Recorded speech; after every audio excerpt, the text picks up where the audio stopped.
Cameraman ready? হ্যাঁ ready. ঠিক আছে, আজকে আমরা একটা ভয়েস হবে, দেখি টিকটক দেখতে একদিন বানাই দেবো। ফিরি আম পাতা দেওয়া যারা মারমু সামুক ছুটে যারা ওরে বিলাল সরে দাঁড়া। এই বিলাল আমার কিরা? বিলাল কিরা? ও ভালোবাসা আরেক নাম, অনুপ্রেরণা আরেক নাম, বিলাল ভাই। বিলাল ভাইকে ছাড়া আজকাল আমরা কিছুই বুঝি না। বিলাল ভাই যেখানে যাই সেখানে একটা করে লাথি মারে আর বলে এই তুই টিকটক কি করস, সবাই কপি করস, এই কপি হবে না, এই কপি হবে না, আমরা এই জন্য আন্দোলন করবো, আন্দোলন করে করে আমরা দরকার জীবন দিয়ে দেবো, তবু বিলাল ভাইকে আর ভুল হতে দেবো না। ঠিক আছে, আমি আমি ভুল করলাম। কথাটা কি হলো? ভালো করে ক্যামেরা, ভালো করে ক্যামেরা ধরতে হবে, ভালো ক্যামেরা বলবেন। আবার মনে মনে আশা আকাশে কোনো বাড়ি, বাড়ি কিন্তু সিঁড়ি নাই। কি করলাম আমি? আকাশ আবার সিঁড়ি থাকে নাকি? আরে মিয়া ভিডিও তো করবার দেন, তুই আমি ভিডিও করবো লাগি। হ্যাঁ বললাম পা হয়ে গেল, লাভ তো ছুটে গেল বিল্লালের খাটের উপরে যা আমার ভিডিও ভালো লাগে না। সেটা কথা কি করবো, বিল্লালের থেকে কেমন করবো?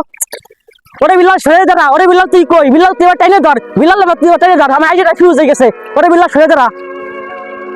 হয়েছে হয়েছে হয়েছে হয়েছে হয়েছে আজকের মতো ঠিক আছে।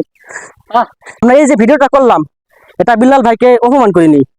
এরকম টাইপের আমরা টিকটকে ভিডিও দেখি যারা বিল্লাল ভাইকে রুলস করে, টোল করে, হাসি ঠাট্টা করে, বিল্লাল ভাইকে ছোট করে, অপমান করে। এই ভিডিওটা করলাম এর জন্য, বিল্লাল ভাই খুব ভালো একজন মানুষ। তিনি এত উপরে উঠছে, কোনো খারাপ কাজ করে নাই, চুরি করে নাই, মানে কাউকে কথা কিছুই বলে নাই। তিনি আজকে বাংলাদেশের সেরা কন্টেন্ট ক্রিয়েটর হয়েছে। ঠিক আছে, তার সফলতা একমাত্র তার সততার জন্য, তার সফলতা আজকে দাঁড়িয়ে গেছে। এভাবে যারা টোল করতেছেন, ঠিক আছে, আজকাল বাংলাদেশটা কোথায় আমি বুঝি না।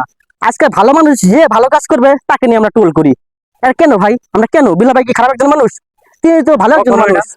তিনি আগে হোটেলে চাকরি করতো, 12,000 টাকা বেতন চাকরি করতো, আজকে সে কন্টেন্ট করে এখন মাস লাখ লাখ ইনকাম করতেছে। তার সফলতা দেখে তিনি শিখিয়ে দিয়ে গেছেন অনলাইন জগতে যারা বেকার আছেন তারা আপনারা ভিডিও তার মতো করে ভিডিও করতে পারেন, সমস্যা কি? আপনারা নিজের অনুযায়ী, নিজের টপিক অনুযায়ী ভিডিও করেন। আশা করি কেউ রাগ হবেন না। ভালো থাকবেন, খোদা হাফেজ। ধন্যবাদ সবাই। আর বিল্লাল ভাই আই লাভ ইউ, তুমি চালিয়ে যাও, তোমার প্রতি অনেক ভালোবাসা রইলো। আমরা